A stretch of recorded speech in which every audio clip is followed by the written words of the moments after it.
Alright everybody, I want to talk about how I can use a simple calculator like this one to do our calculations for an ordinary annuity. Okay, so the problem I want to use is that suppose our annuity is such that the payment is $2,400 a month, rate's 1.5%, we're going to compound monthly, and that's going to go on for 5 years.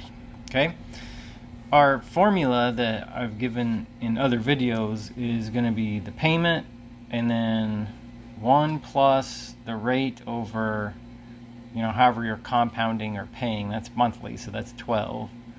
And then this exponent is how many periods you have. So if I'm going to make payments and compound monthly, I'm going to do that for 5 years, then there's going to be 60 periods, which is 5 and total number of years times how much we pay or compound per year. So that's 12. So 5 times 12 is 60.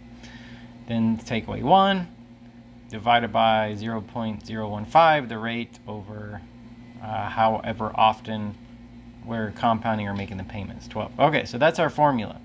Now, if you have a simple calculator, that can be a lot to type in all at once. So I want to show you how I can do this one step at a time with a calculator like this. Okay, so here's my outline for doing this one step at a time, and I have some symbols here.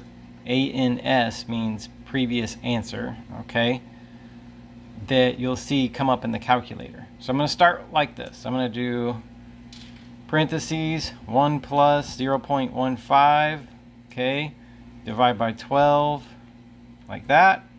And I'm going to raise that to the 60th power, so I'm going to do like this. Okay.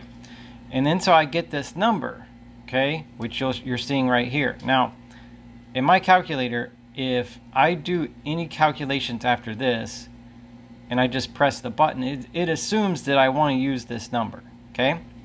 So I want to take this number, and I want to subtract 1. So if I just press subtract 1, it assumes that as soon as I hit the subtract key, that I want to subtract the number that I just had on the screen. Okay, so now I'm doing this, and if I press enter, I'll get a new number.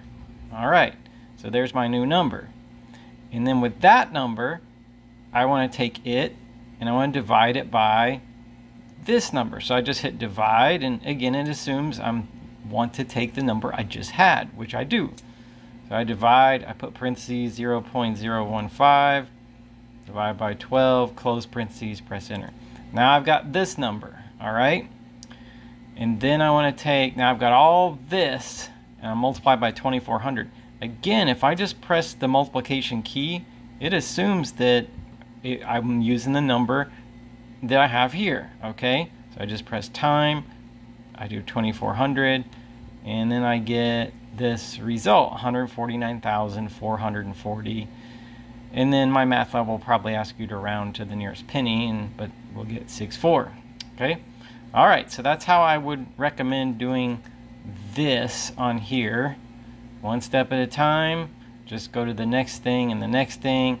This calculator at least will assume I want to use the number I just had, which is the case.